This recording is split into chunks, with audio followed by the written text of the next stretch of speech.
نحن نتحدى أهل البدع والأهواء، أهل البدع العقائدية وأهل البدع السياسية، أن نقول بيننا وبينكم السلف، بيننا وبينكم الكتب.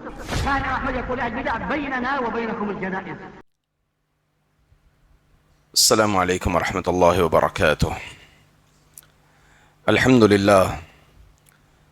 لله وكفى وسلام على عباده الذين اصطفى أما بعد. فأعوذ بالله من الشيطان الرجيم من همزه ونفخه ونفثه. إن إبراهيم كان أمة قانتا لله حنيفا ولم يكن من المشركين. وعن حسين بن عبد الرحمن رضي الله عنه كنت عند سعيد بن جبير فقال أيكم رأى الكوكب الذي انقض البارحة؟ فقلت أنا، ثم قلت أما إني لم أكن في صلاة ولكني لدغت. قال فما صنعت؟ قلت ارتقيت. قال فما حملك على ذلك؟ قلت حديث حدثناه الشعبي. قال ما حدثكم؟ قلت حدثنا عن بريدة بن الحصيب أنه قال لا رقية إلا من عين أو حمة. قال وقد أحسن من انتهى إلى ما سمع، ولكن حدثنا ابن عباس عن النبي صلى الله عليه وسلم أنه قال عرضت علي الأمم فرأيت النبي ومعه الرهط والنبي ومعه الرجل والرجلان والنبي وليس معه أحد. قوله والنبي ومعه الرجل والرجلان والنبي وليس معه أحد إذ رفع لي سواد عظيم فظننت أنهم أمتي، فقيل لي هذا موسى وقومه. فنظرت فإذا سواد عظيم فقيل لي هذه أمتك ومعهم 70,000 يدخلون الجنة بغير حساب ولا عذاب. ثم نهض فدخل منزله. الحديث. معزز حاضرین، باب من حقق التوحید دخل جنت بغیر حساب. جو شخص توحید پر کار بند ہو وہ بغیر حساب و کتاب کے جنت میں داخل ہوگا. کتاب التوحید کا یہ باب ہم آغاز کیے تھے. اس کے بعد پہلی آیت جو حضرت ابراہیم علیہ السلام کی تعریف میں ہے کہ حضرت ابراہیم علیہ السلام ایک امت تھے. اس سلسلے میں ابراہیم علیہ السلام کے امت ہونے کا کیا مطلب ہے، اس پر ہماری کافی گفتگو ہو گئی تھی ایک درس پر. اس کے بعد جو حدیث میں نے آپ کے سامنے پڑھی تھی وہ حدیث حسین بن عبد الرحمن رضی اللہ عنہ کی، جس میں وہ فرماتے ہیں کہ سعید بن جبیر رضی اللہ عنہ کے ساتھ تھے. پھر انہوں نے پوچھا تم میں سے کون کس نے کل رات تارے کو ٹوٹتا دیکھا؟ تو تارے کو ٹوٹنے کا کیا مطلب ہے، اس پر بھی ہماری گفتگو ہو گئی. کیا واقعی تارا ٹوٹتا ہے یا نہیں ٹوٹتا، گفتگو ہو گئی تھی. پھر اس کے بعد جس میں راوی بیان کرتے ہیں کہ میں جو تارے کو دیکھا اس کی وجہ کیا ہے، مجھے کسی زہریلے جانور نے کاٹ لیا، ڈس لیا، جس کی وجہ سے میں تارے کو ٹوٹتا دیکھا. یہ گویا سلف صالحین کا ایک طریقہ یہ ہے کہ وہ نیک اعمال کو چھپایا کرتے تھے، اپنے نیک اعمال کو تنہا رکھنے کی کوشش کرتے تھے تاکہ یہ نہ سمجھیں کہ میں تہجد گزار ہوں. پھر آگے بیان کرتے ہیں جب تم کو کسی جانور نے کاٹا تو تم نے کیا کیا؟ فرماتے ہیں ارتقیت، میں نے رقیہ کیا. اس پر ہماری گفتگو چل رہی تھی. پھر آگے یہ الفاظ ہیں، کیونکہ اللہ کے حدیث اس طرح سے مروی ہے لا رقیۃ الا من عین او حمۃ، کہ رقیہ صرف نظر بد اور بخار وغیرہ بیماری کے لیے کیا جاتا ہے رقیہ۔ اب رقیہ نظر بد، اس پر ہماری گفتگو ہوئی تھی، نظر بد پر خصوصاً نظر بد حق ہے، اور اسی طرح سے نظر بد کی قسمیں کیا ہیں، پھر اسی طرح سے نظر بد کا اثر کیسا ہوتا ہے، کسی انسان پر نظر ہونے کی وجہ سے، نظر بد ہونے کی وجہ سے وہ اوپر سے نیچے گر بھی سکتا ہے، نظر ہونے کی وجہ سے وہ مر بھی سکتا ہے۔ اس کے بعد رقیہ شرعیہ کے اصول ہم جانے تھے کہ رقیہ شرعیہ کرنے کے اصول کیا ہیں، 3 اصول یا 3 شرطیں ہم نے بتائی تھی۔ آپ میں سے ہیں بتائیں کوئی؟ جی نہیں، رقیہ شرعیہ کی 3 شرطیں قرآن و حدیث کے موافق ہونا چاہیے، مطلب وہ جو رقیہ کر رہے ہیں یا تو قرآنی آیات ہو یا پھر حدیث سے مسنون دعائیں ہوں۔ جی عربی زبان میں ہو، کس میں ہونا چاہیے؟ وہ عربی زبان میں ہو۔ تیسری چیز، کوئی شرکیہ عمل اس کے اندر داخل نہ ہو۔ یہ 3 شرطیں ہم رقیہ شرعیہ کے تعلق سے پڑھے تھے۔ اب سوال یہ ہے کہ اللہ کے رسول صلی اللہ علیہ وسلم بیماریوں اگر انسان کو لاحق ہوتی ہیں تو ان بیماریوں کے تعلق سے آپ فرماتے ہیں ما انزل اللہ من داء الا انزل له شفاء، اللہ کوئی بھی بیماری نازل نہیں کیا مگر اس کے ساتھ شفا کو بھی اللہ نے نازل کیا ہے۔ یعنی کسی بھی بیماری کا علاج نہیں ہے، یہ دعویٰ کرنا شریعت کے خلاف ہے، کیونکہ ہر بیماری کا علاج موجود ہے۔ انسان کا علم ناقص ہے ابھی، جو کئی بیماریوں کا علاج نہیں ڈھونڈا ہے۔ کرونا آیا تھا تو انسان پیچھے ہی ڈھونڈ لیا، اس کا علاج نہیں ڈھونڈا۔ اس کے کئی وقفے کے بعد جو ترقی یافتہ کنٹری ہے پہلے اس نے تلاش کیا علاج کا، پھر اس کے بعد ہندوستان نے بھی اس کا علاج تلاش کیا، مگر اس میں بھی جو ہے مکمل کامیابی نہیں ملی۔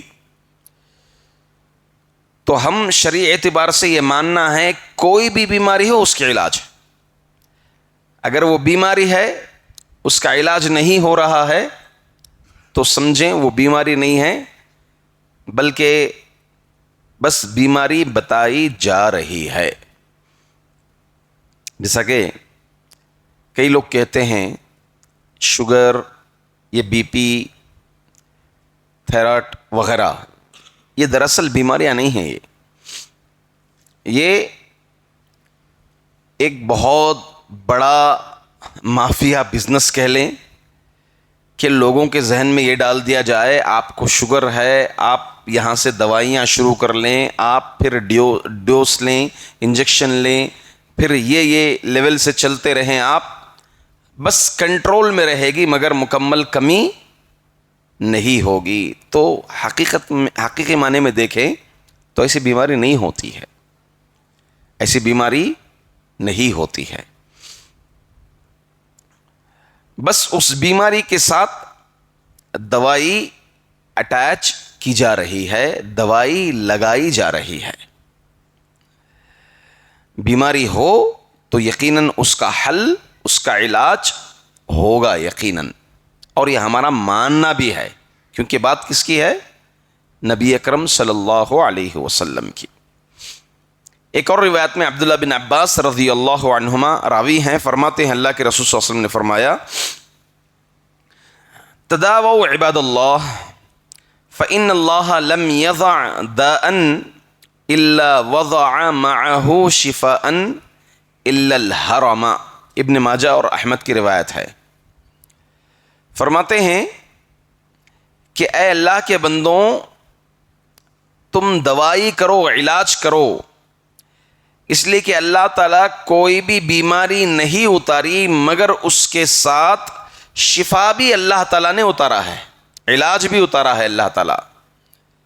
الا الحرم، سوائے موت کے، سوائے موت کے. موت کا کوئی علاج نہیں ہے، ہر بیماری کا علاج ہے. بیماری دو طرح کی ہے، بیماری کی دو قسمیں ہیں. ایک ہے بیماری جسمانی اور ایک بیماری ہے روحانی. جسمانی بیماری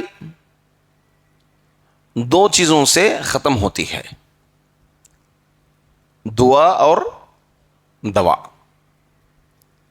دعا اور دوا. بسا اوقات اللہ رب العزت دعا میں بھی جسمانی شفا مل جاتی ہے. البتہ روحانی کا حل، اس کا علاج صرف کیا ہے؟ دوا ہے، جسے ہم رقیہ شرعیہ کہتے ہیں.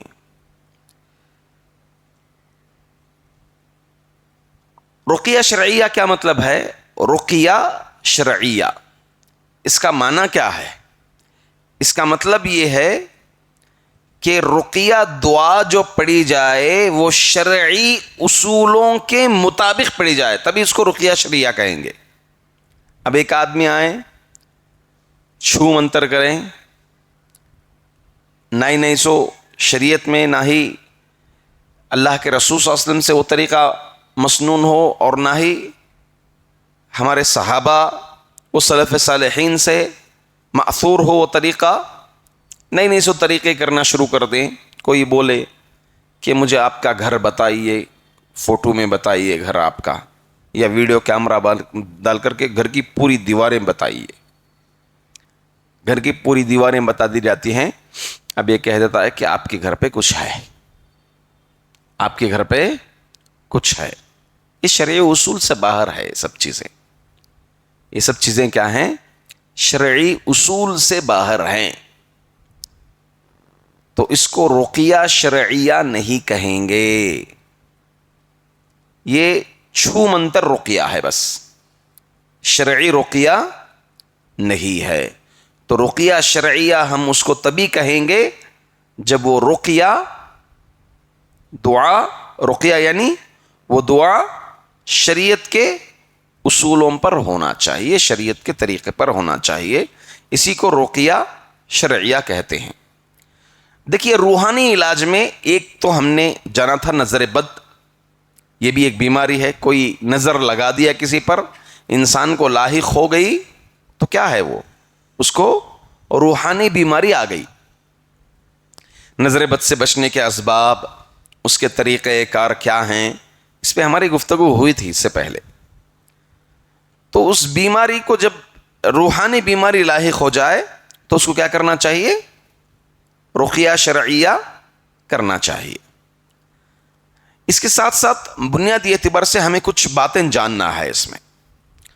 پہلی بات ہم یہ جان لیں کہ جو بھی بیماری، چاہے وہ جسمانی ہو چاہے وہ روحانی بیماری ہو، کوئی بھی بیماری اللہ کی اجازت کے بغیر نہیں آتی. آج ہمیں کھانسی بھی اگر آئی، کس کی اجازت سے؟ اللہ کی اجازت سے. کچھ جادو کا یا پھر نظر بد کا، جن کا حملہ ہوا کسی انسان پر، اور یہ حق ہے، اس کا انکار نہیں کر سکتے.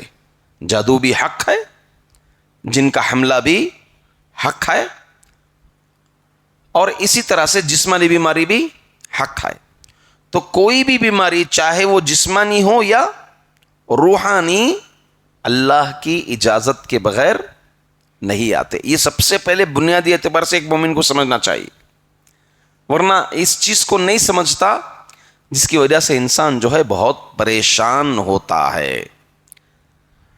جیسے بیماری اللہ کی اجازت سے آتی ہے، ویسے ہی اس بیماری کے اسباب بھی ہوتے ہیں.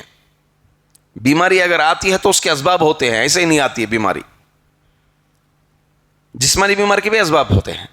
آپ کو کھانسی آئی تو آپ کے جسم میں کہیں نہ کہیں خلل ہے، یا تو آپ کے حلق میں خلل ہے، یا پھر آپ کے سینے میں خلل ہے، یا تو بلغم کہیں جمع ہوا ہے، یا پھر آپ کو سوکھی کھانسی ہوئی ہے. اس طرح کے مختلف چیزیں جو ڈاکٹر پوچھتے ہیں آپ کے جانے کے بعد کہ آپ کے گھر پر کھانسی اگر نہیں رک رہی ہے دوا کے باوجود، کیا کوئی پیٹ ہے کیا، یہ بھی جانتے ہیں. یا پھر اسی طرح سے درخت وغیرہ کا سسٹم ہے کیا کچھ، یہ بھی جانتے ہیں، کیونکہ کچھ لوگوں کو درخت سے نہیں ہوتا ہے. یا پھر آخر میں یہ بتایا جاتا ہے کہ ڈسٹ کی وجہ سے یہ آپ کو کھانسی ہے. تو یہ کھانسی بھی اگر آپ کو آ رہی ہے تو اس کی کیا ہوگا، سبب ہوگا. کوئی بھی بیماری کا سبب ہوگا، چاہے وہ جسمانی بیماری ہو، روحانی بیماری ہو. روحانی بیماری کا بھی سبب ہوگا، بنا سبب کے روحانی بیماری بھی نہیں آگی. اسی لیے اسباب سے بچنے کا ہماری شریعت نے حکم دیا ہے. کون سے اسباب سے؟ سب سے پہلے تو انسان اللہ پر توکل کر کے چلے، صبح شام کے دعاؤں کا اہتمام کرے، اور اس کے علاوہ کچھ اسباب سے بچنے کی ہماری شریعت نے حکم دیا ہے. بتایا ہے کہ قبیل المغرب اپنے بچوں کو تم کیا مت کرو، باہر مت چھوڑو. قبیل المغرب اپنے بچوں کو باہر مت چھوڑو، الا یہ کہ آپ کی واقعی ضرورت آ جائے، اس وقت نکلنا ہی پڑ رہا ہے تو آپ نکل سکتے ہیں. تو یہ کوئی اسباب ہوں گے، ان اسباب کی وجہ سے بیماری لاحق ہوئی ہوگی، چاہے وہ جسمانی ہو چاہے وہ روحانی ہو. اسی لیے اللہ تعالیٰ نے قرآن میں فرمایا، اس آیت کو آپ سمجھیں، وَمَا هُمْ بِضَارِّينَ مِنْ أَحَدٍ إِلَّا بِإِذْنِ اللَّهِ وَمَا هُمْ بِضَارِّينَ بِهِ مِنْ أَحَدٍ إِلَّا بِإِذْنِ اللَّهِ. کوئی بھی نقصان کسی کو لاحق نہیں ہوتا یا پھر کوئی بھی نقصان پہنچانے والا نہیں ہوتا مگر اللہ کی اجازت سے. اسی لیے حضرت ابراہیم علیہ السلام نے اللہ کا تعارف کراتے ہوئے کیا کہا تھا، وَإِذَا مَرِضْتُ فَهُوَ يَشْفِينِ. بیماری بھی وہی دیتا ہے اور شفا بھی وہی دیتا ہے. بیماری بھی اسی کی اجازت سے اور شفا بھی اسی کی اجازت سے. تو بنیادی اعتبار سے ہمیں سب سے پہلی چیز کیا سمجھنا ہے، کوئی بھی بیماری، چاہے وہ جن کا حملہ بھی، اب جن کیا اپنے آپ سے حملہ کر دے گا؟ اللہ کی اجازت کے بغیر ہو سکتا ہے یہ؟ کسی انسان کو جن کا، شیطان کا حملہ ہوا اس پر، تو کیا اللہ کی اجازت کے بغیر ہوا یہ؟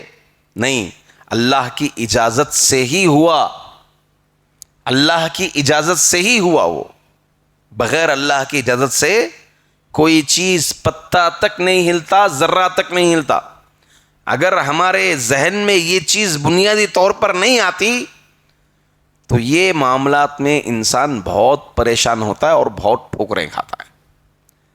اللہ کی اجازت سے ہی یہ بیماری لاحق ہوئی مجھے.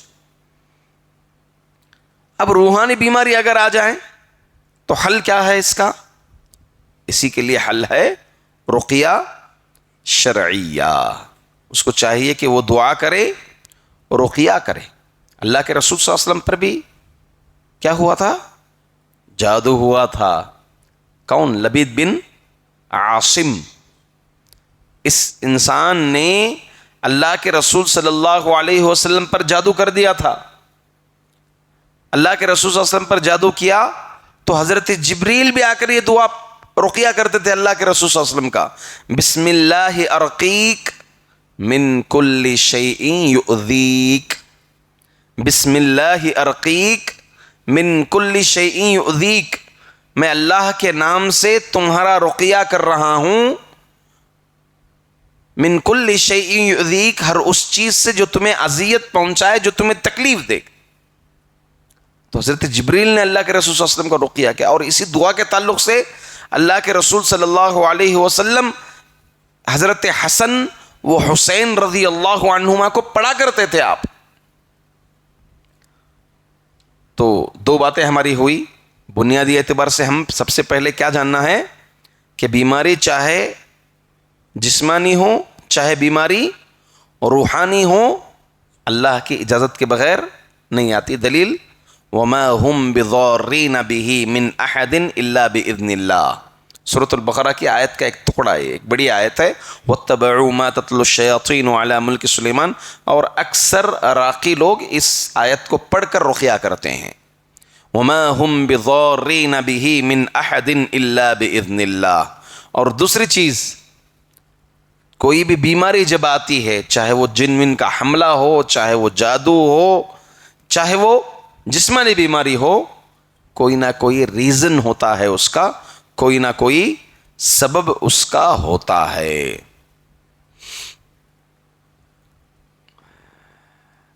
تو ایک انسان کو اگر یہ چیز لاحق ہو جائے، اس کو کیا کرنا چاہیے؟ دعا کرنا چاہیے۔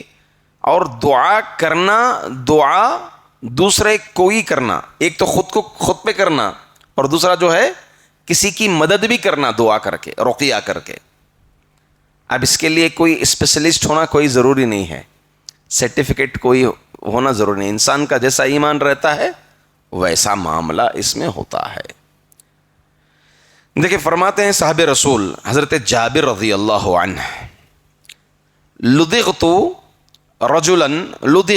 رجلا منا عقرب ونحن جلوس مع رسول اللہ صلی اللہ علیہ وسلم فقال رجل یا رسول اللہ ارقی قال من استطاع منکم ان ينفع اخاہ فلیفعل۔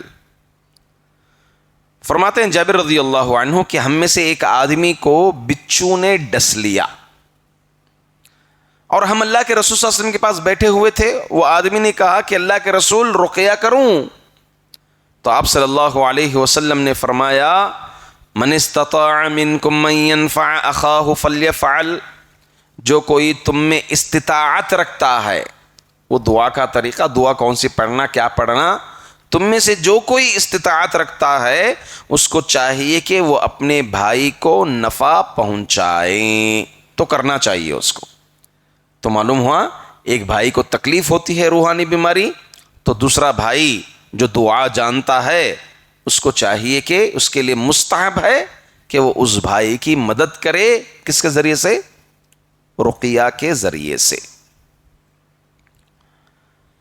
اب ہمارے پاس ہوتا ایسا ہے، روحانی بیماریاں لاحق ہوتی ہیں، لاحق ہونے کے باوجود رقیہ کیا جاتا ہے، رقیہ کروایا جاتا ہے، مگر یہ ہمارا رقیہ بے اثر ہے۔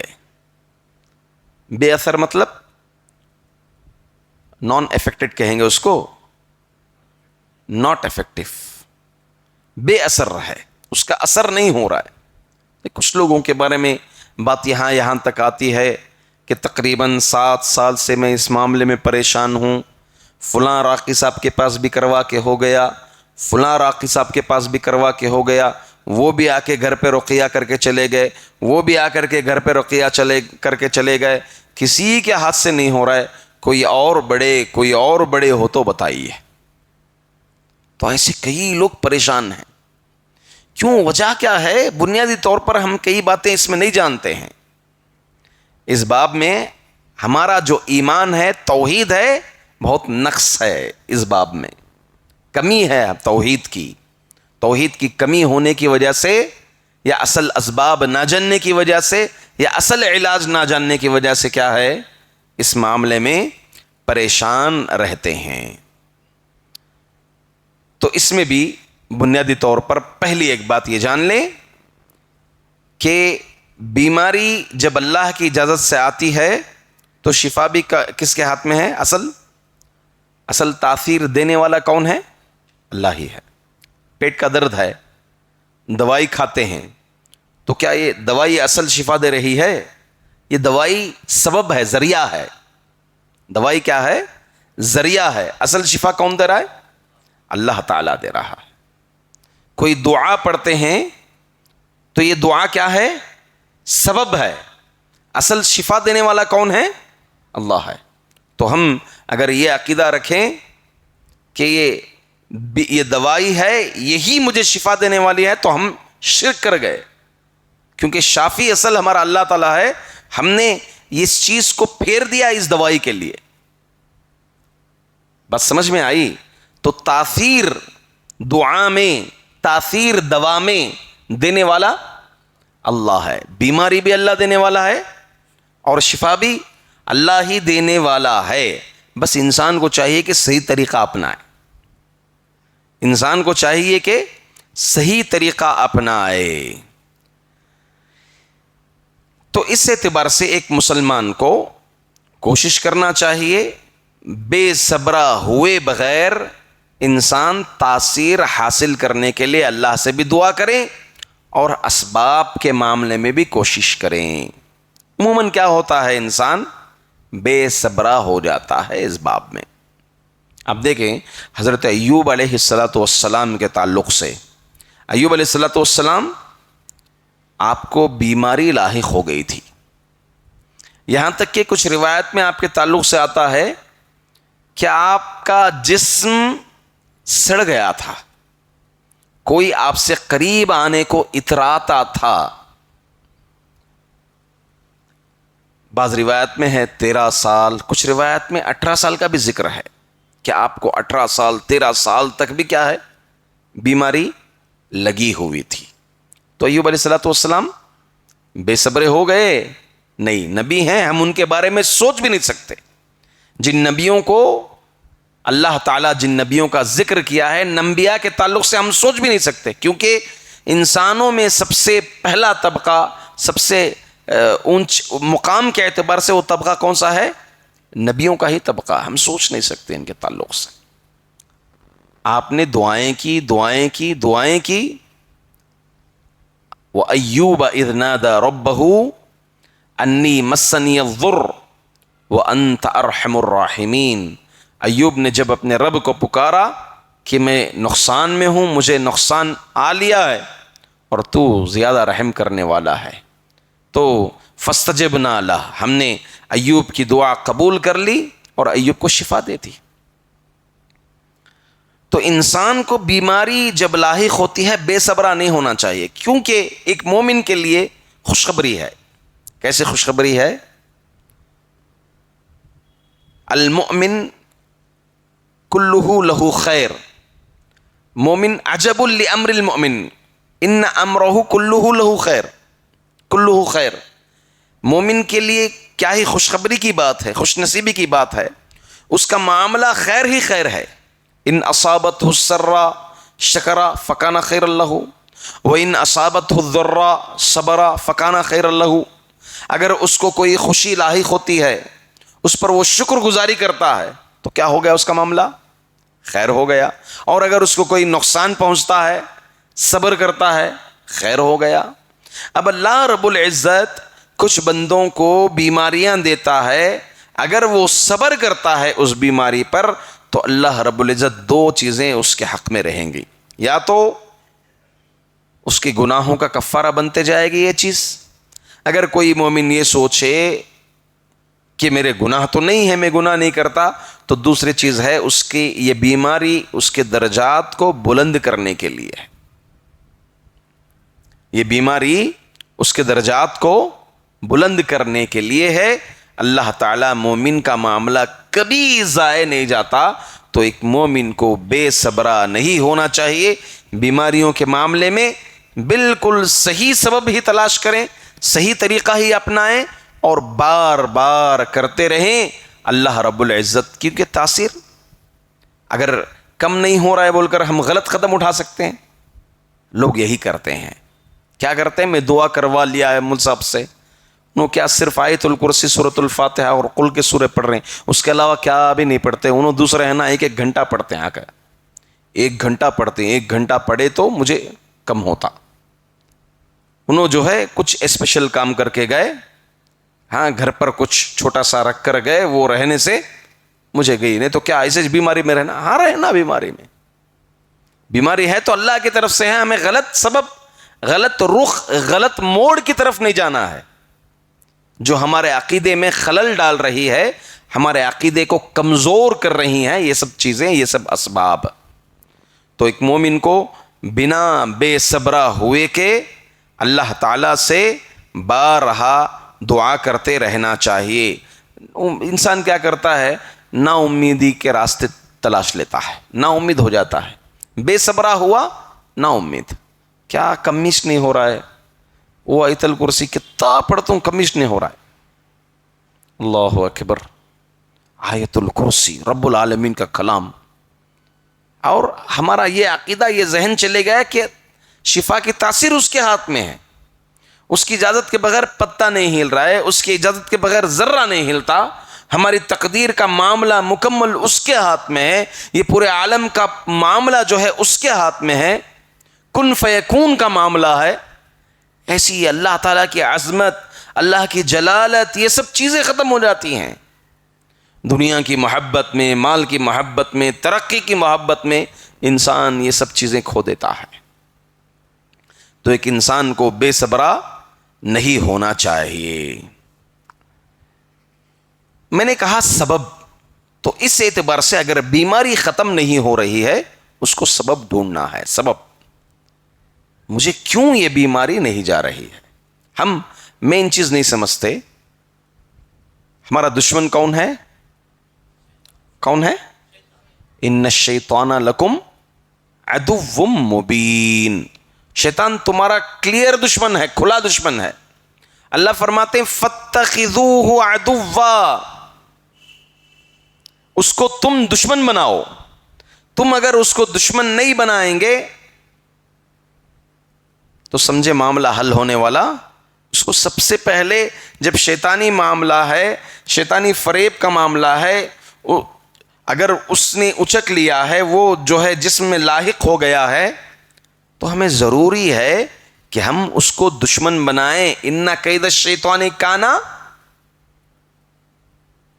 ضعیفا، کیونکہ اگر ہم اس کو دشمن بنائیں گے، ایمان کے مقابلے میں شیطان کی چال ضعیفا، کمزور ہے.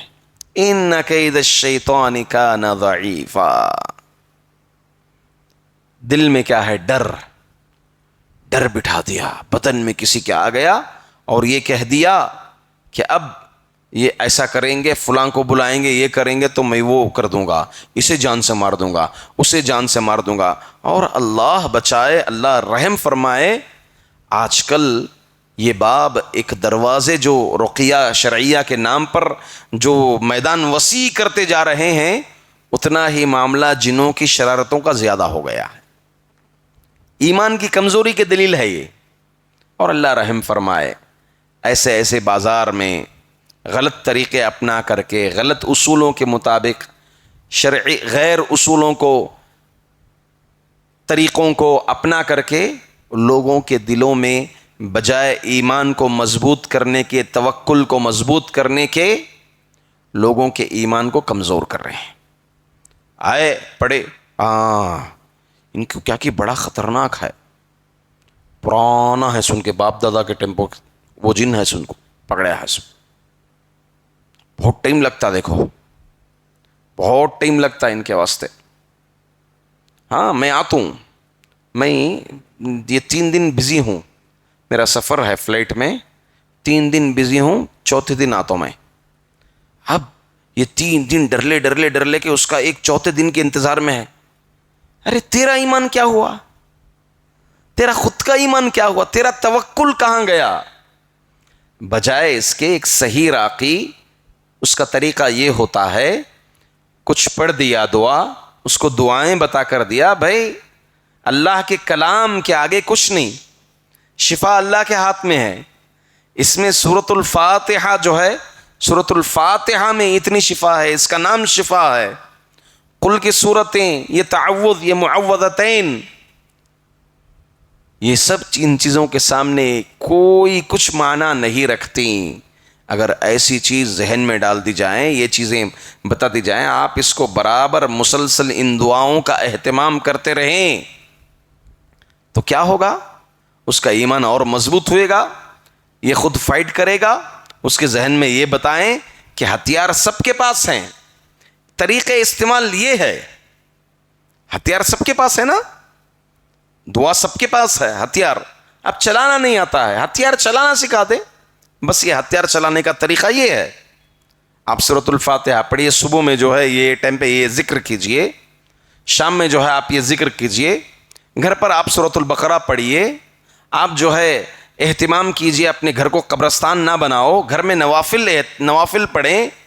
آپ بجائے یہ نصیحت کرنے کے، بجائے یہ سمجھانے کے، ان کی پوری بیماری کا معاملہ جو ہے اپنے اوپر ڈال لیا.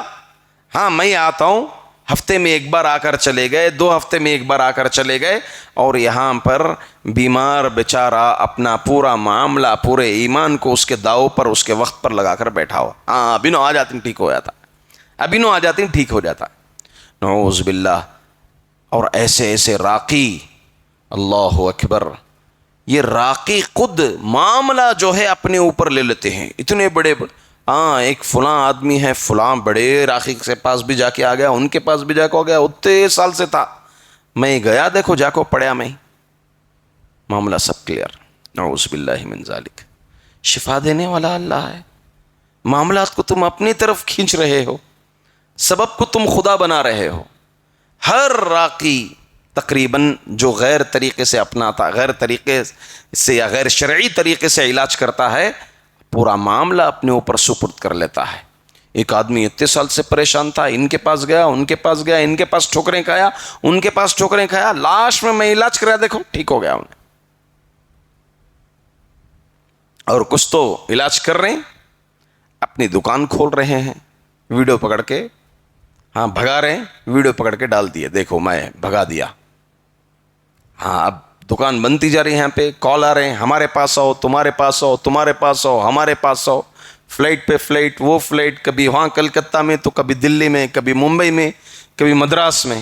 اس طرح جو ہے چکریں کاٹ رہے ہیں، اور لوگوں کو جو ہے امیدیں دلا دلا کر کے، وقت بنا کر کے چلے جا رہے ہیں. اللہ اکبر. یہ گویا اس باب میں بازار. اور دوسری طرف خود پیشنٹ، اس کے پاس جب ہتھیار ہے، اس کے پاس اپنا ایمان ہے، رب اس کا ہے، تو معاملہ دوسروں کے اوپر سپرد کر کے وہ بھی بیٹھا ہوا ہے. تو غلطی دونوں طرف سے. یہ اپنی توحید کو یہ کمزور کر لیا نا. کیوں اللہ تعالیٰ ان کو اسپیشل پیدا کیے؟ دعا جیسے ان کے لیے ہے، آپ کے پاس نہیں ہے دعا، آپ نہیں کر سکتے، کوئی بھی کر سکتے ہیں. اور سب سے بہترین علاج کا طریقہ یہ ہے کہ انسان خود رقیہ کرے اپنا. اور اللہ کے رسول صلی اللہ علیہ وسلم پر جو جادو ہوا تھا، یہاں یہ بات آتی ہے ایک روایت سے کہ اللہ کے رسول صلی اللہ علیہ وسلم کو جو شفا ملی، آپ کی اپنی دعا سے شفا ملی. اما عائشہ بھی یہی فرماتے ہیں نا. اللہ کے رسول صلی اللہ علیہ وسلم جب اپنے آخری ایام میں تھے، آپ بارہا غشی طاری ہو رہی تھی آپ پر، تو اما عائشہ رضی اللہ عنہا آپ پر معوذتین پڑھتے تھے، اور آپ کے ہاتھ پر پھونک کر کے آپ کے ہاتھ جسم پر ملتی تھی، رجاء برکتہا، اللہ کے رسول کے ہاتھ میں برکت کی امید رکھتے ہوئے. اور فرماتی ہیں کہ جب تک اللہ کے رسول صلی اللہ علیہ وسلم دعا کرنے کی طاقت رکھتے تھے، خود اللہ کے رسول صلی اللہ علیہ وسلم پڑھ کر پھونک لیتے تھے معوذتین سب. مگر جب آپ قابو سے باہر ہو گئے، غشی طاری ہو رہی تھی، تو اما عائشہ رضی اللہ عنہا آپ صلی اللہ علیہ وسلم پر معوذتین پڑھ رہی تھی. تو انسان کو چاہیے ایسی اگر کوئی چیز لاحق ہو تو سب سے پہلے وہ خود رقیہ کریں، بجائے دوسروں کے پاس جانے کے، بجائے دوسروں سے کہنے کے، خود رقیہ کریں، دعائیں معلوم کریں، دعائیں معلوم کر کے خود رقیہ کریں دوسروں کے اوپر اپنا معاملہ بجائے سونپنے کے. ایسی چیزیں ڈر، خوف، جنوں کے تعلق سے، شیاطین کے تعلق سے جب آتی ہیں تو انسان کے بیمار کے ذہن میں ایسی ایسی چیزیں بٹھا دی جاتی ہیں، تو یہ مزید جنوں کے اس سرکش کو بڑھاوا مل جاتا ہے. قرآن کہتا ہے اس کا وَأَنَّهُمْ كَانَ رِجَالٌ مِّنَ الْإِنسِ يَعُوذُونَ بِرِجَالٍ مِّنَ الْجِنِّ فَزَادُوهُمْ رَهَقًا. اب ان کی سرکشی اور بڑھی آتی ہے. کس کی سرکشی؟ ان کو اور مزہ ملتا ہے، دشمن کو موقع ہم دے رہے ہیں، بجائے ہم بھگانے کے اور چارہ ڈال کر کے دشمن کو بلا رہے ہیں. ڈر، یہ اس طرح کی چیزیں. اسی لیے ہوتا ایسا ہے کہ انسان ایک پیشنٹ سے، زمانے سے پیشنٹ ہے، وہاں گیا، یہاں گیا، وہ طریقہ بتایا، جتنے بھی طریقے اس کو مل رہے ہیں غیر شرعی طریقے. جا کر دیکھیں گھر میں، وہاں کچھ کپڑا بندھا ہوا ہوگا، اس کے ہاتھ میں کوئی دھاگا ہوگا. اب یہ دھاگا رہے گا تو ٹھیک، دھاگا نہیں رہے گا تو یہ مشکل میں آ جائے گا. تو ایسی چیزیں قطعاً نہیں ہونا چاہیے، کیونکہ اللہ فرماتے ہیں انہو لیس لہ سلطان علی الذین آمنوا وعلی ربہم یتوکلون۔ توکل مضبوط ہونا چاہیے اس باب میں، کیونکہ جو انسان توکل کرتے ہیں رب العالمین پر، لیس لہ سلطان، کوئی سلطان اس پر کوئی قابض نہیں ہو سکتا۔ اگر ہمارا توکل اللہ پر مضبوط ہو، کوئی بھی جن ہو، کوئی بھی شیطان ہو، اس پر قابض نہیں ہو سکتا، اس پر بھاری نہیں ہو سکتا۔ وعلی ربہم یتوکلون، کب؟ جب وہ اپنے رب پر توکل کرتے ہیں۔ وَمَن يَتَوَكَّلْ عَلَى اللَّهِ فَهُوَ حَسْبُهُ۔ ہم کیا کر رہے ہیں؟ توکل کمزور کر لیں، دوسروں کے اوپر معاملے کو سونپ کر کے اللہ تعالیٰ پر مکمل اور مضبوط جیسا بھروسہ کرنا ویسا بھروسہ کرنا چاہیے۔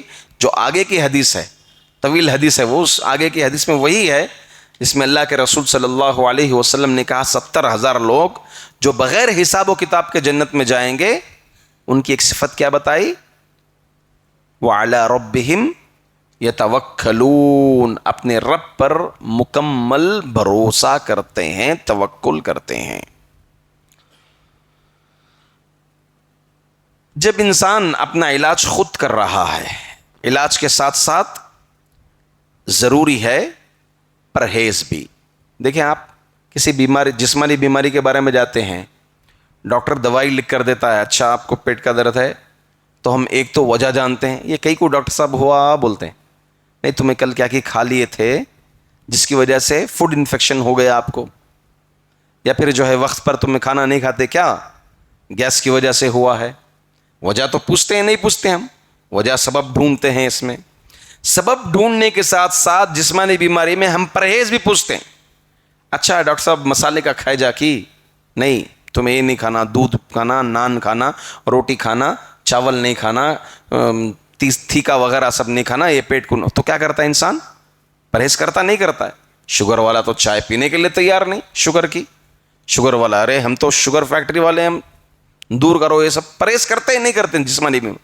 تو ویسے ہی اس روحانی بیماری کے لیے بھی کچھ پہلے اسباب بھی تلاشنا ہے ہم کو، اس اسباب کے تحت یہ غلطی ہوئی ہے تو یہ پرہیز بھی ہمارے اندر ہونا چاہیے۔ پرہیز کیا ہے روحانی علاج میں؟ روحانی علاج میں پرہیز یہ ہے کہ انسان کو جو بیماری آئی ہے، شیطانی حملہ ہوا ہے یا جادو ہوا ہے، جو بھی ہوا ہے، تو اس کے اسباب بھی ہوتے ہیں، اس سے پرہیز کرنا چاہیے۔ وہ کیا ہیں؟ سب سے بڑی چیز انسان کے اپنے گناہ۔ ان گناہوں میں سب سے بڑی چیز شرکیات اس کی زندگی میں، تعویذ باندھ رہا ہے، پھر جو ہے شکایت پہ شکایت کر رہا ہے، گھر پر کالا پتھر لگا کر کے رکھا ہوا ہے کہ یہ پتھر جو ہے میرے گھر کی مصیبتیں دور کرے گا، پریشانیاں دور کرے گا، پھر بھی جو ہے بیٹھا ہوا ہے، ارے مجھے پریشانی ہے، بیماری ہے، نہیں جا رہی ہے۔ تو شرک کو دور کریں، سب سے پہلے کس کو دور کریں؟ شرک کو دور کریں۔ پھر بدعات و خرافات کیا کر رہا ہے؟ یہ کن بدعات کو اپنا رہا ہے؟ کیونکہ اگر بدعت کرے گا کسی بھی عبادت میں، وہ سب کا سب ضائع ہے، برباد ہے، وہ عبادت برباد ہو گئی۔ اگر بدعت کوئی انجام دیتا ہے تو بدعات سے ایک مومن کو بچنا چاہیے۔ کیا بدعتیں ہو رہے ہیں اس سے؟ کن چیزوں سے مجھے پرہیز کرنا ہے؟ شرک سے پرہیز کرنا، بدعت سے پرہیز کرنا، مسالہ نہیں کھانا، گوشت نہیں کھانا، ویسے شرک سے پرہیز کرنا، بدعت سے پرہیز کرنا۔ مزید ہماری کمائی کیا ہے؟ حرام کمائی کھا رہے ہیں ہم، سودی کاروبار ہے ہمارا۔ ہاں، سودی کاروبار بھی ہونا، بیماری بھی نہیں جانا، بیماری بھی جانا بولے تو نہیں ہوتا، ہاں یقیناً نہیں ہوتا۔ دیکھیں قرآن کریم کی آیت، الذین یأکلون الربا لا یقومون کما یقوم الذی یتخبطہ الشیطان من المس، اس آیت کے تعلق سے فرماتے ہیں کہ جو لوگ سود کھاتے ہیں وہ عام لوگوں کی طرح کھڑے نہیں رہیں گے کل قیامت کے دن، بلکہ وہ ایسے ہو جائیں کہ گویا شیطان نے اس کو اس کے بدن میں گھس گیا ہے، ویسے ایکٹ کل قیامت کے دن کریں گے. کون؟ سودی، سود خور. تو اس آیت کی روشنی میں کہتے ہیں جو سود خور ہوتا ہے شیطانی حملات اس پر بہت جلد ہوتے ہیں. جو حرام کمائی جس کی ہوتی ہے شیطانی حملات اس پر بہت جلد ہوتے ہیں. اور حرام کمائی دیکھیں اللہ کے رسول صلی اللہ علیہ وسلم نے وہ جو حدیث بیان کی، رجل اشعث اغبر، کہ ایک آدمی سفر پر نکلا، پورا گندا حال، بکھرے بال، حال سب یہ ہو گیا، ریگستان میں اپنے دونوں ہاتھوں کو اٹھا لیا، کہہ رہا یا ربی یا ربی یا ربی. فکیف مطعمہ حرام ومشربہ حرام وملبسہ حرام وغذی بالحرام فأنی یستجاب لہ. اس کا کھانا حرام، اس کا پینا حرام، اس کا لباس حرام، یہ حرامی کمائی میں بڑا ہوا ہے. فأنی یستجاب لہ، کیا ایسے آدمی کی دعا قبول ہوگی؟ تو مطلب دعا قبول نہیں ہونے کی وجہ کیا ہے؟ کمائی حرام ہے. آپ کی حرام کمائی رکھ کر، جھوٹ بول کر، دھوکہ دے کر، خداع دے کر، دوسروں کی زمینیں ہڑپ رہے ہیں، دوسروں کا مال کھا رہے ہیں، حج کر رہے ہیں، عمرہ کر رہے ہیں، مگر حرام کمائی سے باز نہیں آ رہے ہیں. اور ایسی جنوں کی شرارتیں آپ کے ساتھ ہیں، شیطانی شرارتیں آپ کے ساتھ ہیں، آپ کو یہ چیز بھی ختم ہو جانا، اور پرہیز سے بھی ہم نہیں رکتے، مسالہ بھی کھاتا ہوں میں پھر بھی جو ہے دوائی سے کم نہیں ہو رہا، تو ایسی ہی بات ہو گئی.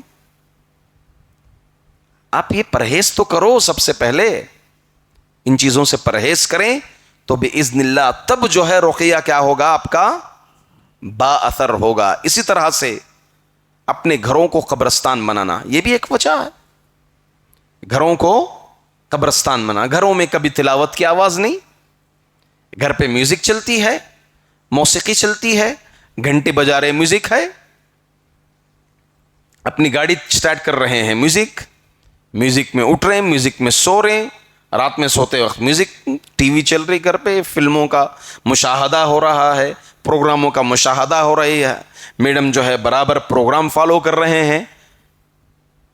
اگر یہ موسیقی وغیرہ سب گھر پر چلتی رہیں گی، نہ نماز، نہ گھر میں قرآن کی آواز، نہ بقرہ، نہ قرآن پڑھا جاتا ہے، نہ قرآن سکھایا جاتا ہے، نہ قرآن سیکھا جاتا ہے، دین کو ایک جگہ پر محدود کر دیا. آپ مسجد کے لیے کچھ دیر قرآن اٹھا لیے، وہاں پر بند کر دیے، گھر میں آپ قرآن نہیں اٹھائے، آپ نوافل کا اہتمام نہیں، نمازوں کا اہتمام نہیں، تو کیا ایسی اتنی چیزیں اگر آپ گھر کو قبرستان بنا کر بٹھائیں، پھر گھر سے جن کو بھگائیں، شیطان کو بھگائیں، بھاگے گا؟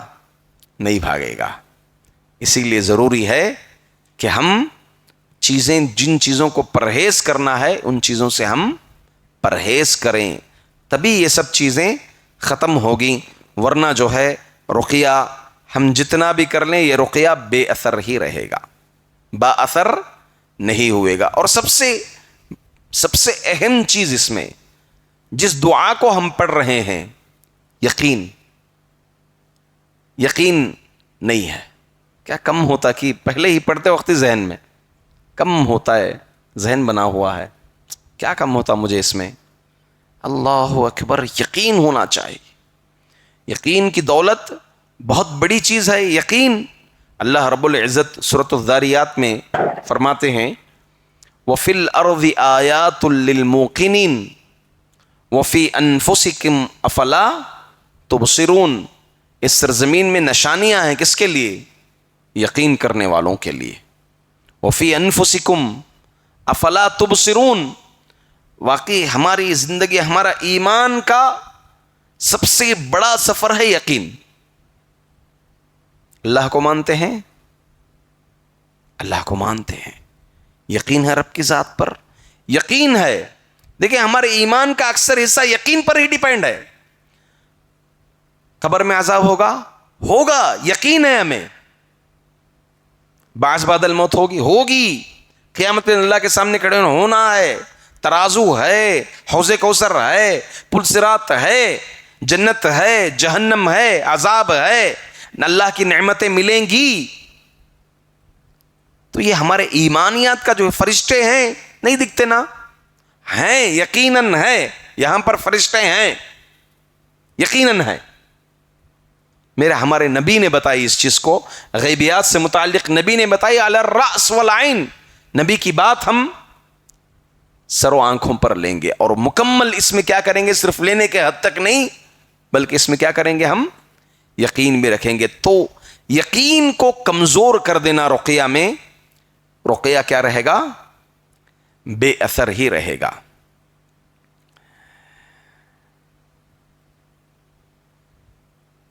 الف لام میم ذالک الکتاب لا ریب فیہ. قرآن اللہ کی کتاب ہے, لا ریب فیہ, اس میں کوئی شک نہیں. آپ آگے کی آیتیں دیکھیں, ذالک الکتاب لا ریب فیہ ھدی للمتقین الذین یؤمنون بالغیب ویقیمون الصلاۃ ویؤتون الزکاۃ وہم بالآخرۃ ہم یوقنون. آخرت پر یقین رکھنا, یہ اہل ایمان کے صفات ہیں. علامہ ابن القیم رحمۃ اللہ علیہ آپ ایک بات فرماتے ہیں, لو کشفت او لو کشفت لمزدادت. آپ فرماتے ہیں جنت اور جہنم کے تعلق سے یا آخرت کی باتوں کے تعلق سے کہ اگر پردہ ہٹا بھی دیا جائے, آخرت کی چیزیں تو دکھائی نہیں جائیں گی, اگر دکھا کر کے جنت کی نعمتیں بتا دی بھی جائیں, اگر دکھا کر کے جہنم کے عذاب بتا بھی دیا جائے, تب بھی جو ہے میرے یقین میں کمی نہیں ہوگی. جیسے میں جنت اور جہنم کو بنا دیکھے یقین رکھتا ہوں, ویسے اگر جنت جہنم دکھا دیں تو میرے یقین کا پہلو, یقین کی کیٹیگری, یقین کا لیول اتنا ہی ہوگا جتنا میں بنا جنت اور جہنم کو دیکھے کہ اب یقین رکھتا ہوں. اگر جنت اور جہنم بھی دکھا دے مجھے, میں ایسے ہی یقین رکھوں گا. اسی لیے یقین کے تین مراتب ہیں. ایک ہے علم الیقین, اور ایک ہے عین الیقین, اور ایک ہے حق الیقین. قرآن کریم میں دو یقینوں کا ذکر ہے. علم الیقین لترونها الجحیم ثم لترونها عین الیقین. علم الیقین, عین الیقین, حق الیقین. علم الیقین کوئی چیز علم جاننے کے بعد یقین رکھنا اس چیز پہ. عین الیقین اس چیز کو دیکھ کر کے یقین کرنا, ارے ہاں بھائی یہ واقعی لنگڑا ہے, یہ واقعی گونگا ہے. حق الیقین اس چیز کو, جی وہی حق الیقین, وَإِنَّهُ لَحَقُّ الْيَقِينِ فَسَبِّحْ بِاسْمِ رَبِّكَ الْعَظِيمِ. یہ قیامت حق الیقین ہے. تو ہمیں جو درجہ رکھنا ہے, گویا ہم اس چیز کو دیکھیں. شریعت کی بات جب ہمارے سامنے آتی ہے, گویا ہم اس چیز کو دیکھے ہیں, اس چیز کا ہم باقاعدہ طور پر پریکٹیکل اندازہ لیے ہیں. اس درجے کا یقین ایک مومن کو رکھنا چاہیے. یقین کے باب میں کمزور رہیں گے تو بیکار ہے. ہمارے توکل کا دار و مدار بھی یقین پر ہے, توکل کا دار و مدار یقین پر ہی ہے. امام نووی رحمۃ اللہ علیہ مسلم شریف کی کتاب کے اس باب میں باب الیقین والتوکل, دونوں چیزوں کے ساتھ, باب الیقین والتوکل. مومن کی زندگی حقیقت میں یقین کا سفر ہے, حقیقت میں یقین کا سفر ہے. جنت, جہنم, عذاب قبر, فرشتے, انبیاء, پچھلی کتابیں نازل ہوئی, پھر قیامت کے مراحل ہیں. اسی لیے جب قبر میں اس کو سوالات ہوں گے, 3 سوالات, من ربک, من نبیک, ما دینک. تیرا رب کون, تیرا نبی کون, اور تیرا دین کیا ہے. جب مومن جواب دے دے گا ربی اللہ و نبی محمد صلی اللہ علیہ وسلم و دینی الاسلام, جب مومن جواب دے گا, وہی مومن جواب دے گا جو یقین رکھا ہو. تو فرشتے, ایک روایت میں آتا ہے, کیا جواب دیتے ہیں, فرشتے کہتے ہیں علل یقینی کنتا، علل یقینی کنتا وعلیہ متا وعلیہ تبعث، اسی یقین پر جس یقین پر تو تھا، اور اسی یقین پر تو مرا، اور اسی یقین کے بیس پر تو بھیجا جائے گا۔ اللہ اکبر۔ اور جب کافر جواب نہیں دے پائے گا، جو یقین میں کمزور تھا، کمزور یقین والا یا یقین نہیں رکھنے والا جواب نہیں دے پائے گا ہاں ہاں لا ادری، تو اس کو بھی یہی کہا جائے گا علل یقینی کنتا، تو اسی علی الشک کی کنتا، جو شک میں تھا، علی الشک کی کنتا وعلیہ متا وعلیہ تبعث، اسی شک پر جس شک پر تو تھا۔ قیامت ہوگی؟ کیسے ہوگی؟ کیسے پاسبل ہے؟ ارے نہیں یار، قیامت نہیں ہوگی۔ وعلیہ کنتا وعلیہ تبعث، اور اسی پر تو، اسی شک کی بیس پر تو اٹھایا جائے گا۔ یقین یہ ایک مومن کی صفت ہے۔ اللہ فرماتے ہیں قل هذه سبیلی ادعو الی اللہ علی بصیرۃ انا ومن اتبعنی، تو یہاں پر امام قرطبی رحمۃ اللہ علیہ فرماتے ہیں بصیرہ سے مراد یہاں پر حق اور یقین ہے، حق اور یقین ہے۔ الغرض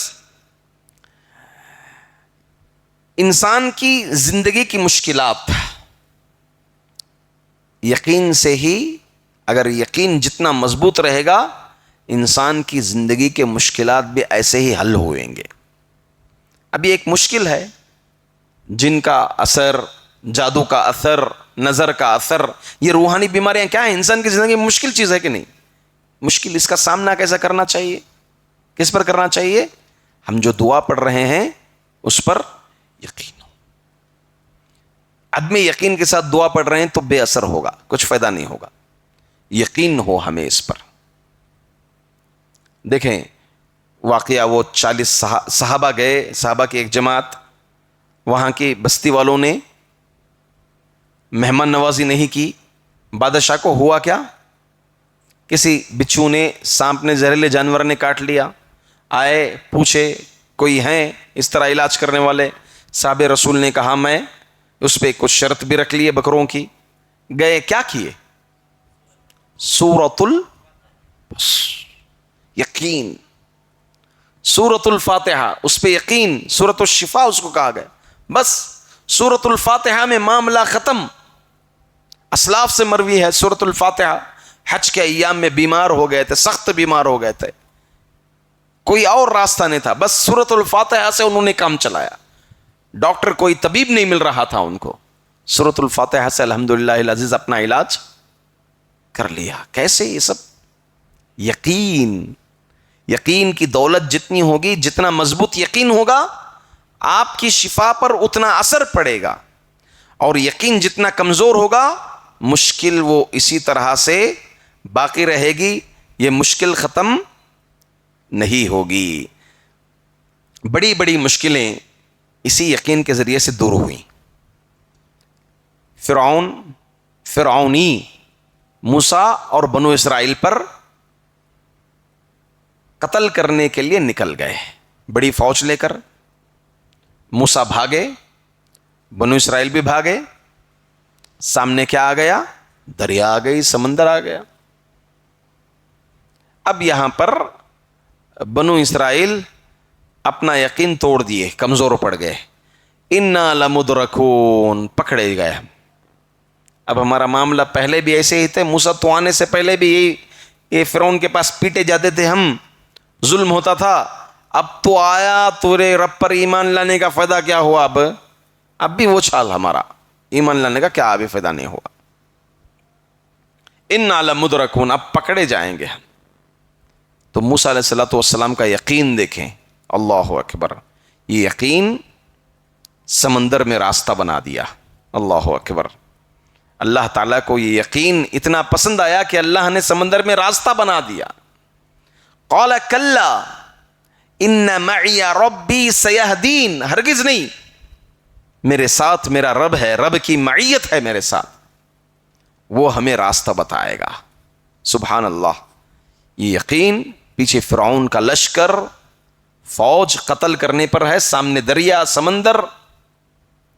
کہا موسیٰ لاٹھی مارو. الحمدللہ راستہ نکل گیا. جتنے قبیلے تھے، 12 قبیلے کچھ تھے، 12 راستے نکل گئے. وہ بھی ایک راستہ نہیں نکلا، ڈر کی وجہ سے ایک راستے میں کہیں پریشان نہ ہو جائیں. 12 راستے بڑے آرام سے پار کیے. اللہ اکبر. ہر ایک قبیلے کے لیے ایک راستہ. تو یقین کی دولت دعا میں، رقیہ میں بہت زیادہ اثر کرتی ہے. حضرت ابو بکر رضی اللہ عنہ کا یقین دیکھیں. اللہ اکبر. آغاز اسلام کی بات ہے. مکی دور میں شرط ایک طرف جائز نہیں ہے، کیا بولتے ہیں، دو طرفہ شرط جائز نہیں ہے. یہ کیونکہ مکی دور تھا، ابھی احکامات اس معاملے میں نہیں تھے. حضرت ابو بکر رضی اللہ عنہ ایک شرط کیے تھے کفار کے ساتھ. اصل کیا واقعہ ہے، یہ ایران اور روم کی جنگ ہے. کیونکہ روم اہل کتاب تھے، ایران بت پرست لوگ تھے، آگ کی پرستش کرتے تھے ایران والے، اور روم عیسائی تھے. روم کی اور ایران کی جنگ ہوئی. سمجھیں بدر سے کچھ سال پہلے، تقریباً نبی کریم صلی اللہ علیہ وسلم نبوت کا 4-5واں سال کچھ ہے یہ واقعہ پیش جو آیا. میرے کیف جنگ ہوئی تو مسلمانوں کی ایک طرح سے دلی تمنا تھی کہ روم جیتے. کیوں؟ کیونکہ روم اہل کتاب تھے، اور جبکہ ایران مجوسی تھے، بت پرست تھے، آگ کی پرستش کرنے والے تھے. اور قریش کی خواہش تھی کیونکہ یہ بھی ہماری طرح پوجاری ہیں تو یہ جیتے، اور ان کی خواہش تھی یہ ہماری طرح اہل کتاب ہیں، کم از کم آخرت پر یقین رکھتے ہیں، یہ جیتے.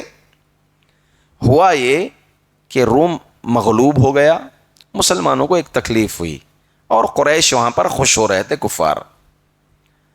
اتنے میں مسلمانوں کی ناراضگی اللہ تعالیٰ کو نہیں دیکھی گئی. اللہ نے قرآن میں سورۃ الروم کے آغاز میں آیتیں اتار دیا. الف لام میم غلبت الروم فی بضع سنین. آگے فرمایا اللہ روم غالب ہو کر کے رہے گا کچھ ہی سال میں. حضرت ابو بکر رضی اللہ عنہ کا یقین دیکھیں. حضرت ابو بکر رضی اللہ عنہ گئے اور شرط رکھ دیا. کس کے ساتھ؟ کفار کے ساتھ. کہا کہ 5 سال کے اندر روم غالب ہو جائے، کیونکہ حالات اتنا کمزور ہو گیا جنگ ہار کر کے. روم کسی بھی طرح سے ظاہری اعتبار سے، اسباب کے اعتبار سے روم کا جتنا 5 سال میں پھر تیار ہو کر جتنا ناممکن تھا. تو اللہ کے رسول صلی اللہ علیہ وسلم کو جب یہ خبر ملی کہ ابو بکر شرط میں کچھ سال کا اضافہ کر لیجئے، کیونکہ بضع عربی زبان میں تقریباً 3 سے 9 تک کی عدد پر شمار ہوتا ہے. پھر ابو بکر رضی اللہ عنہ کچھ اور سال بڑھا لیے.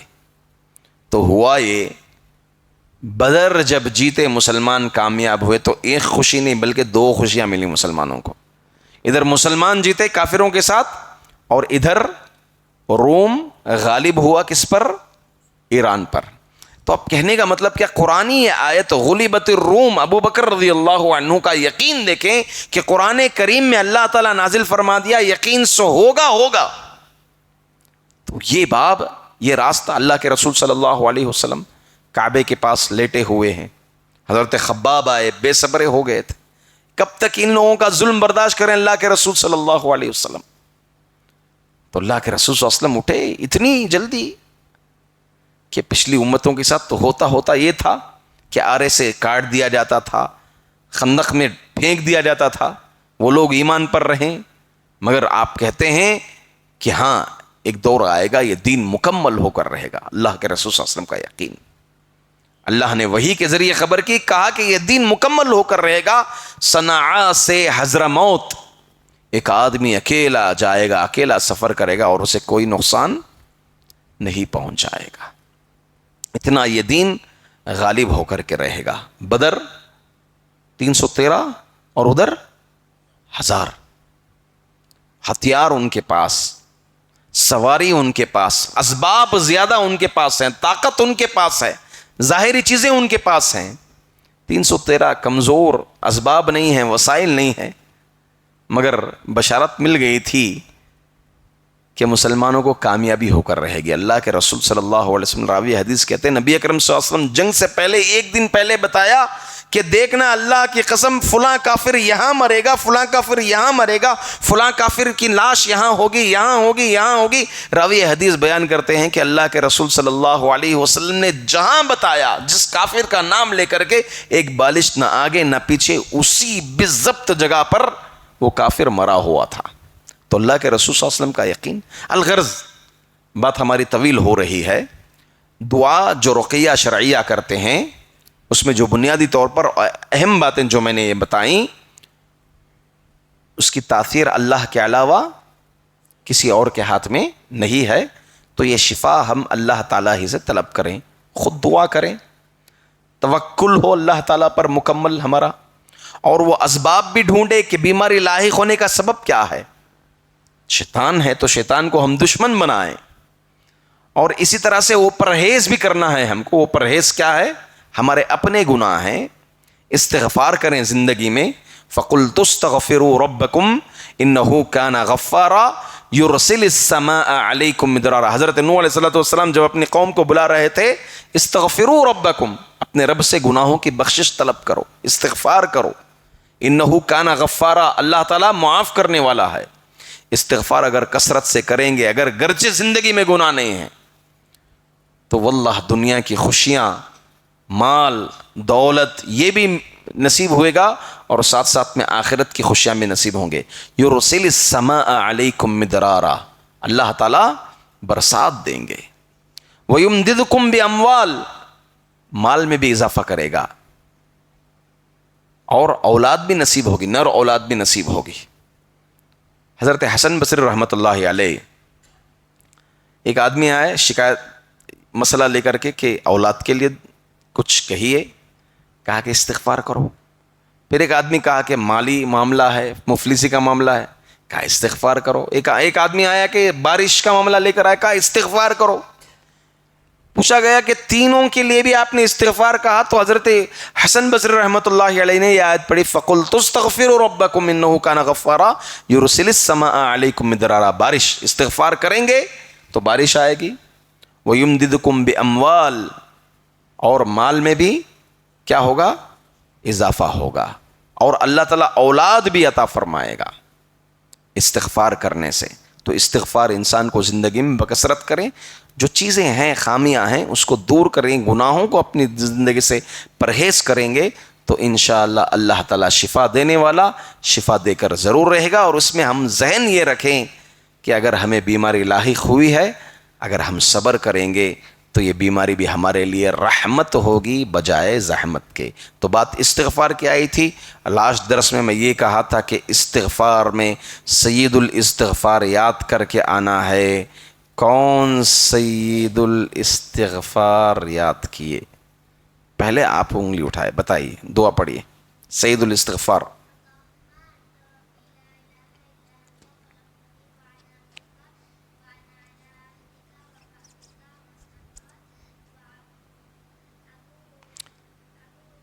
اعوذ بک من شر بنعمتک علی, کوئی مشکل, وابوء بذنبی بعد میں آتا ہے وہ, بذنبی فانہ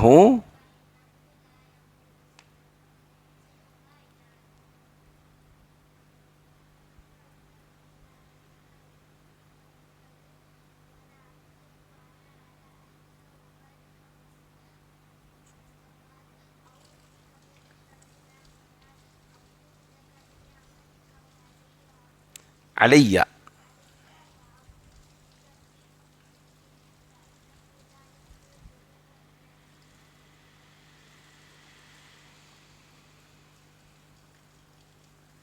سنائیں گے آپ بھی؟ نہیں سنائیں گے؟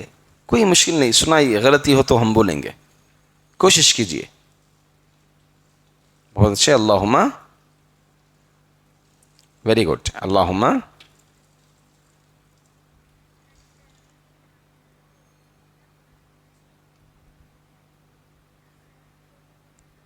Very good very good.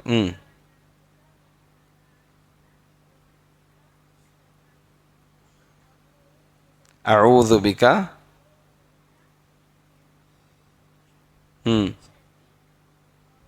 ما صنعت ابوء لک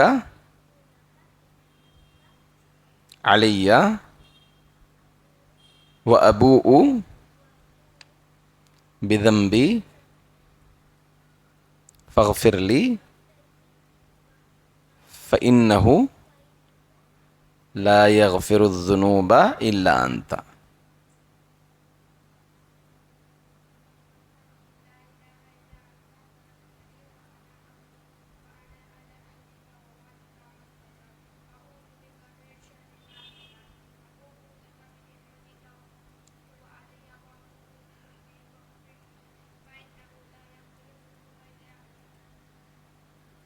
ابوء لک بنعمتک علی وابوء بذنبی. بہت اچھے، ماشاء اللہ العزیز. اب اس میں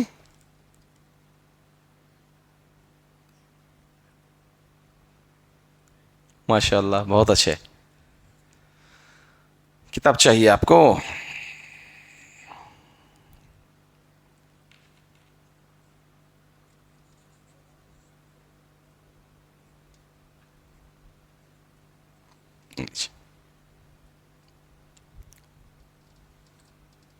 ابھی آپ چاکلیٹ لے لیجئے، ٹھیک ہے، بعد میں افسوس ہوئے گا.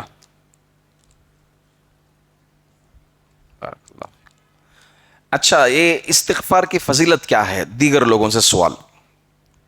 استغفار خصوصاً جو سید الاستغفار ہے، اس کی فضیلت اللہ کے رسول ہم حدیث میں کیا بتائیں؟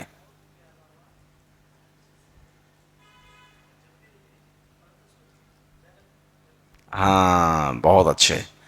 جب بھی وفات ہوگی، اگر شام میں کسی نے پڑھ لیا، شام میں کسی نے پڑھ لیا، وفات ہو گئی تو کہاں جائیں گے؟ سیدھا جنت. صبح میں اگر کسی نے پڑھ لیا، وفات ہو گئی، کہاں جائیں گے؟ سیدھا جنت جائیں گے. اس کی یہ فضیلت ہے، اس کو پڑھا کریں. انشاءاللہ برابر پڑھتے رہیں گے اس کو، صبح میں ایک بار، شام میں ایک بار، انشاءاللہ باذن اللہ تعالی. اللہ رب العزت سے دعا ہے کہ رقیہ سے متعلق، کہ ہمارے رقیہ میں کامیابی کیوں نہیں مل رہی ہے، اس کے متعلق ہم نے جو باتیں سنی، اللہ تعالیٰ ان تمام باتوں پر ہمیں عمل کرنے کے توفیق عطا فرمائے. اللہ ہمارے توکل میں، یقین میں اضافہ فرمائے. آمین. وآخر دعوانا ان الحمد للہ رب العالمین. سبحانک اللہم وبحمدک. فاعلم أنه لا إله إلا الله واستغفر لذنبك.